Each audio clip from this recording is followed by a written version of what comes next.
Gloves? You're giving me gloves? What for? I did not mean to sound ungrateful, it is just... Wait, these are Dalish, are they not? My mother was Dalish, and had a pair very similar to these. The leather was less thick, and it had more embroidery, but these are very close, and quite handsome.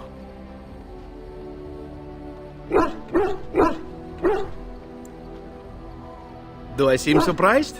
Perhaps I am. Still, I appreciate the fact that you even thought of me. No one has simply given me a gift before. Thank you. What? You found Flemeth's grimoire? Ever since we discovered the condition of the Mage's Tower, I had wondered if it might be recoverable, but I had yet to speak of it to you. How fortunate that you found it on your own. You have my thanks. I will begin study of the tome immediately.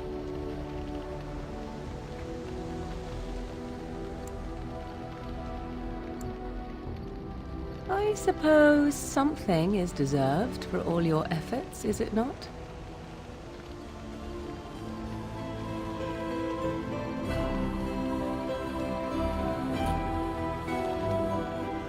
I do not intend to squander this opportunity to learn more than Flemeth wished me to know. This should be interesting.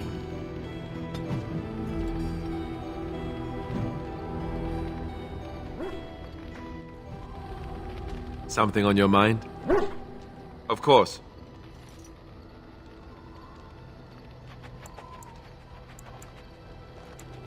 I didn't know them for very long. But I guess it was longer than you. You never met them all, did you? They were quite a group. Actually, they felt like an extended family, since we were all cut off from our former lives. We also laughed more than you'd think. There was this one time... Well, you probably don't want to hear stories about men you didn't know. There was one Grey Warden who came all the way from the Anderfells. What was his name? It was Gregor... He was a burly man with the biggest, fuzziest beard you've ever seen. And the man could drink. He drank all the time, but he never got drunk.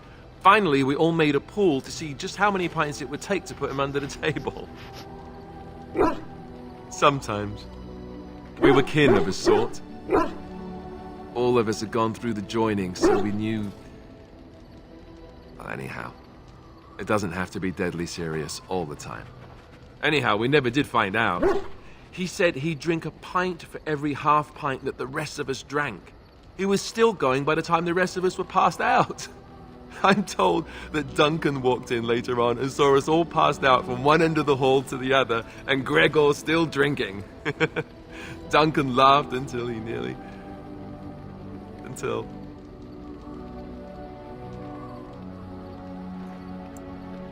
Yes, I suppose so.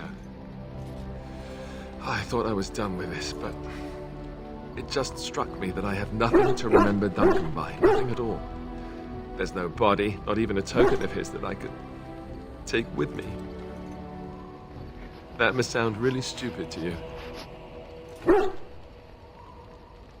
I just would have liked something of his to take with me, that's all. Well, there's no use in moaning about it, is there? He's gone. Let's just go.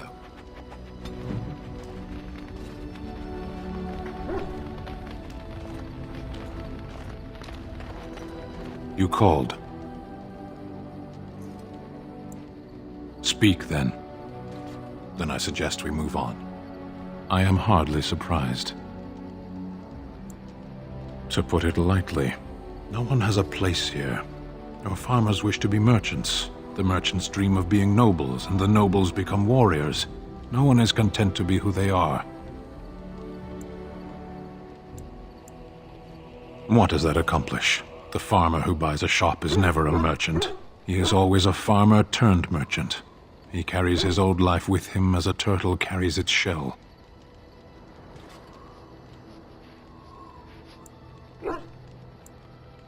Does it? It's also his weakness. If he stumbles and falls over, it pins him on his back. It is better to armor yourself with no more than what you need. One life, one duty. You can learn to find it in doing your duty, in serving your people. There is no need to search for it. Shall we move on? Perhaps. It's strange to be in a crowd and hear a language that is not your own, to see faces that are and aren't like yours. I miss the smells of Saheron, tea and incense and the sea. Ferelden smells of wet dogs.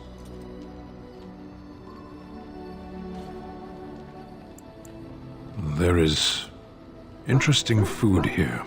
You have a thing. It doesn't have a word in the Kunari tongue.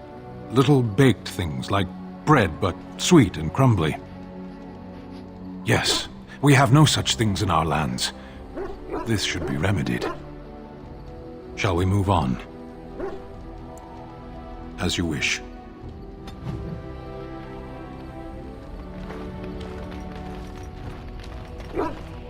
Here I am. Oh, this should be good. Go ahead.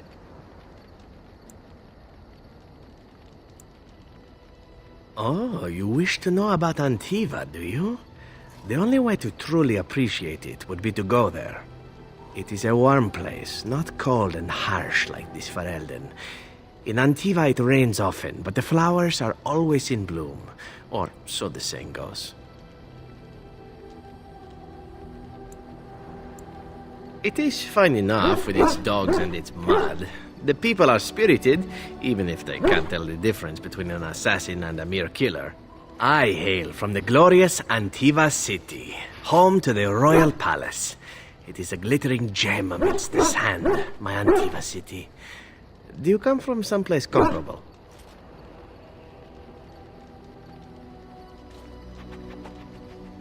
Oh, I have never seen that place. I am sure it has its charms, and its dogs. You know what is most odd?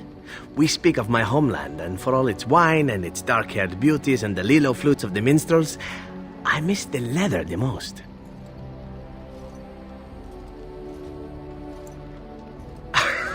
It may as well be, but not this once, no. I mean the smell. For years, I lived in a tiny apartment near Antiva City's leather-making district, in a building where the crows stored their youngest recruits, packed in like crates. I grew accustomed to the stench, even though the humans complained of it constantly. To this day, the smell of fresh leather is what reminds me most of home more than anything else.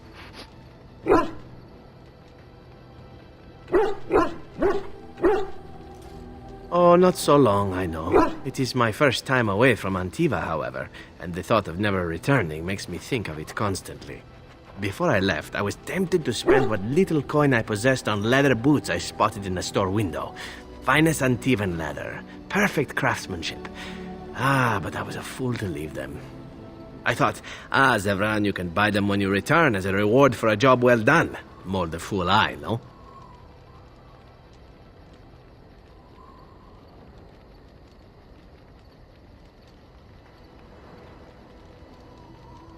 True, and it's a comforting thought. One simply never knows what is to come next. How could I have suspected I would end up defeated by a handsome Grey Warden? A man who then spares my life? I could not.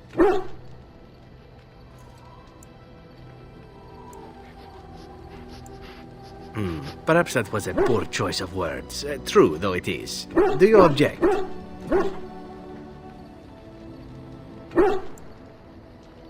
True, and it's a comforting thought.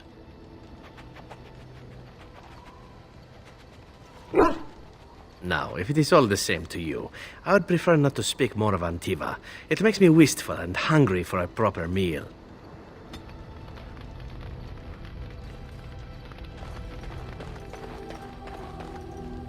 Oh, it's been a long day. Rest would be welcome. Yes, of course. I am just a little weary. As you may have noticed, I'm no spring chicken. Thank you. You're very kind to say so. But in all honesty, I do not know how many years I have left in me. I have lived for such a long time. But there is always something else to do. And I have to keep going in order to do it. I think I will be glad when I am done.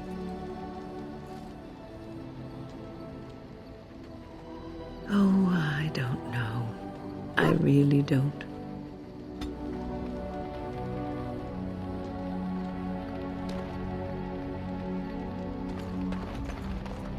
Something I can help with? Yes? What's on your mind?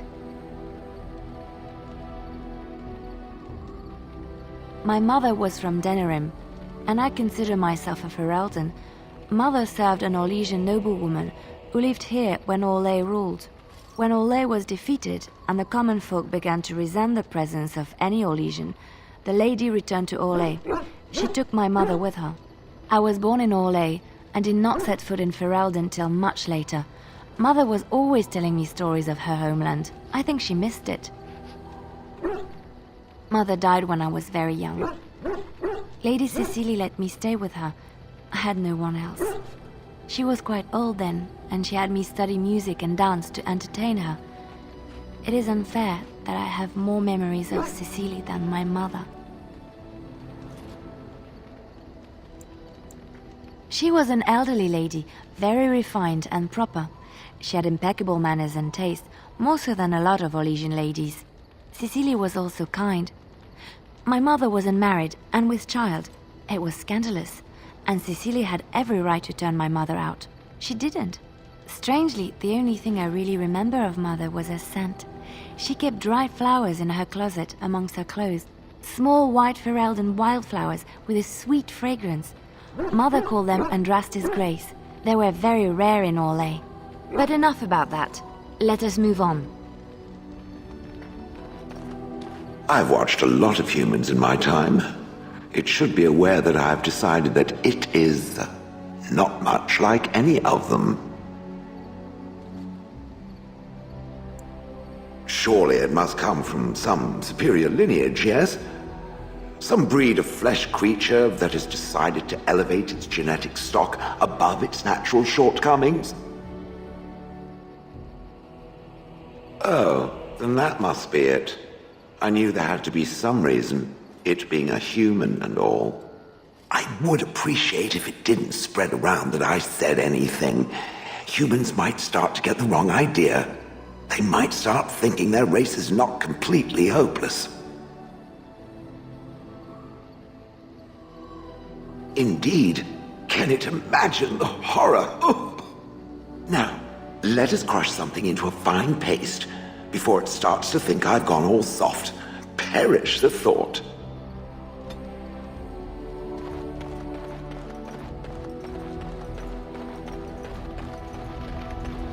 Yes?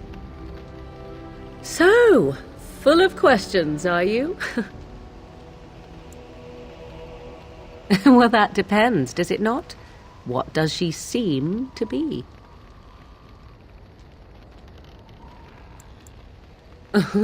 Sometimes I do wonder the very same thing. Tell me, how much do you know of the tale?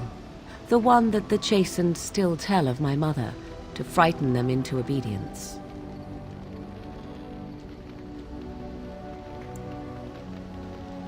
No doubt such a tale has mutated much over time and telling. I can relay what Flemeth once told me herself, and you can decide whether or not 'tis the truth, if you desire.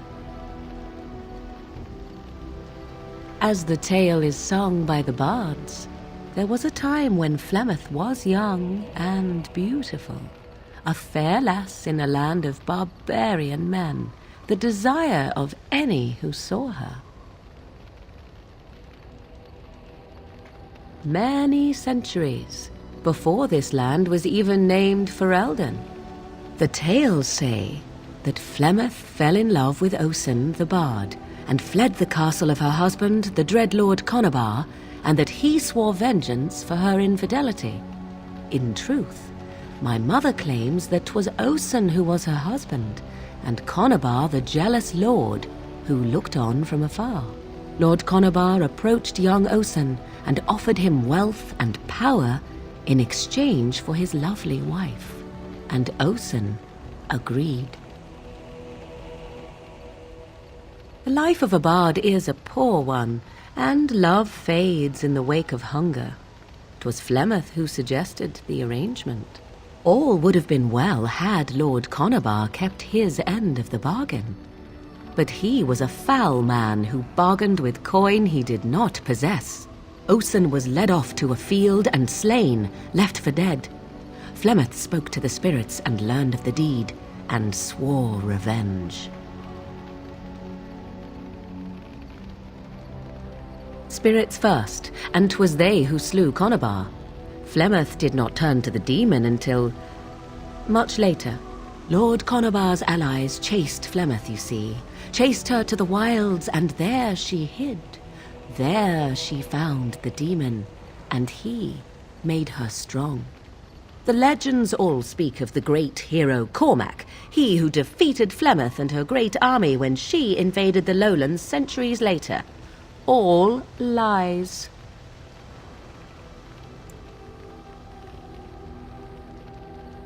The truth of the matter is that there was never an invasion. As Flemeth tells it, the Chastened never raised an army under her banner, and she never fought with any warrior named Cormac. Cormac led a brutal civil war against his own people, and later claimed it was to vanquish evil that had taken root amongst the lords. Thus, he was hailed a hero. Flemeth was only attached to the legend much later. Perhaps 'twas due to the great war with the Chastened that eventually came, but Mother claims not to know how it began. The demon within her has transformed her into something else. An abomination, perhaps some would say. I know not. I only know my mother is clever, and she is part of the wilds as it is part of her. But she is no immortal. She bleeds. A blade in her heart would kill her like any other, were it lucky enough to find her. You ask if I have sisters. I have asked of this myself. The stories tell of many witches of the wilds after all, not just the one, and these tales existed long before I did. Flemeth refuses to speak of other daughters, if they existed, so should I believe I am her first? I doubt that too. The Chastened tell of a falling out between Flemeth and her daughters. They say that one day she hunted them all through the wilds and ate their hearts. It may be true. I have never seen another witch or heard of one. Perhaps one day Flemeth will eat my heart as well. How often is this usually? Always? If not always, then when is it not true? There are more things in this world and the next than you or I could ever hope to understand. What Flemeth became is a mystery. I suspect, even to her. I do not believe everything that Flemeth claims. Oft it seems her bitterness has colored her memories. But on the whole, yes, I believe this tale, if not all. Flemeth tells it with far more embellishment than I, but you are welcome. Dare I ask of your own mother? Few are abominations of legend, 'tis true, but I find myself curious nevertheless.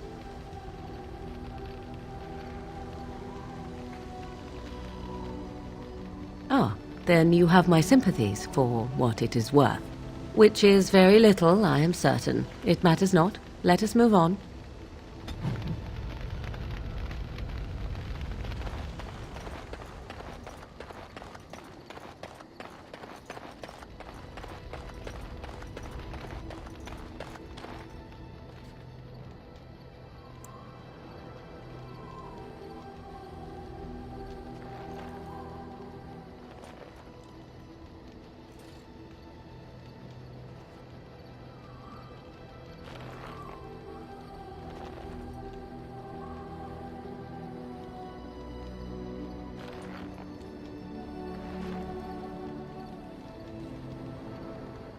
You will have the best equipped army Ferelden has ever seen.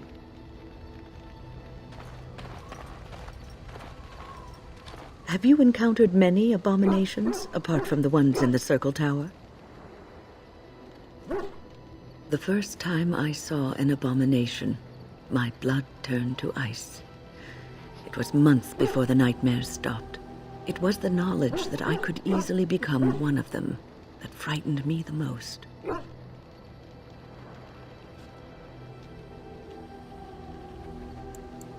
Every mage is vulnerable, no matter how accomplished or powerful. That is the first thing we learn, and overconfidence can lead to recklessness.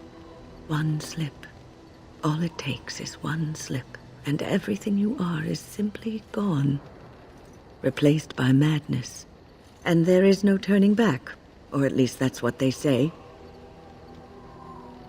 Of late, I have begun to wonder if there is any way an abomination can be cured, or if a mage could be so possessed and still retain their sanity, their humanity.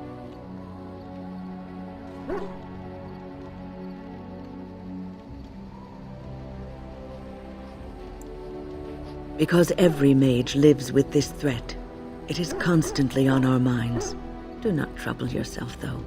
This is only an old lady giving voice to her musings. So, tell me, how did you become a Grey Warden? Arl Rendon Howe? The Arl of Amaranthine? Why would he do such a thing to you?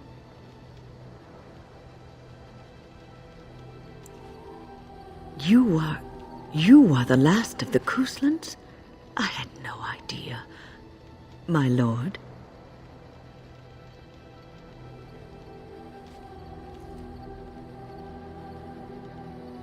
Yes, I suppose so. You can no longer have a title, can you? But that does not mean you must forget utterly where you came from. Take heart, dear friend. You survived, even when you were not expected to. We do not know yet what lies in store for you, or the name you carry. It is not so bad, is it, being a Grey Warden?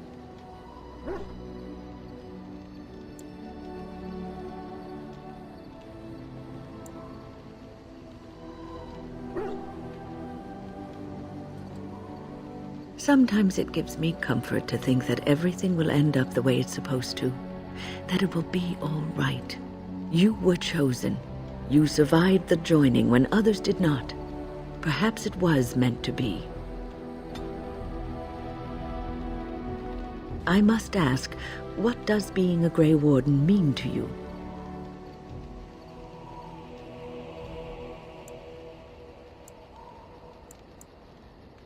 There's that, of course. But there's more to being a Grey Warden than killing Darkspawn and saving the world from the Blight. Ultimately, being a Grey Warden is about serving others, about serving all people, whether elves or dwarves or men.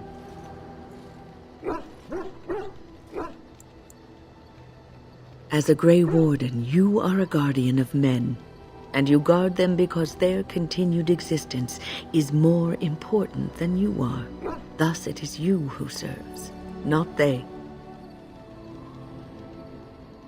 A good king, a true king who cares for his land, uses his power to rule firmly but fairly.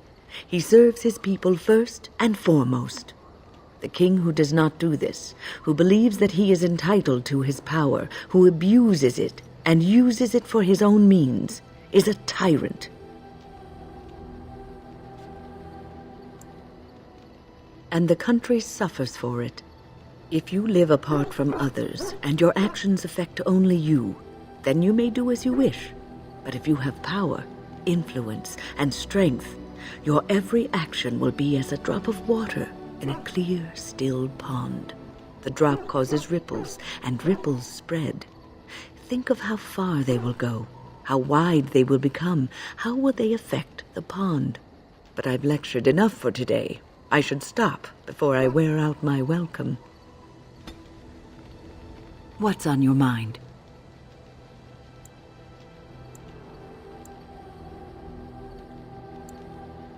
Oh, yes, and thank you for asking.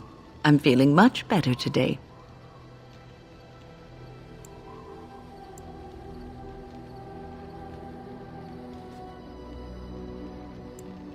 Well, thank you for your kindness, my dear. It certainly warms these rickety old bones.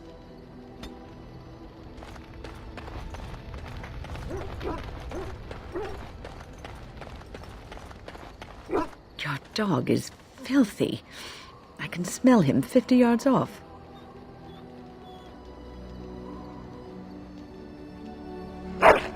That may be so, but all the same, I would like your permission to bathe him.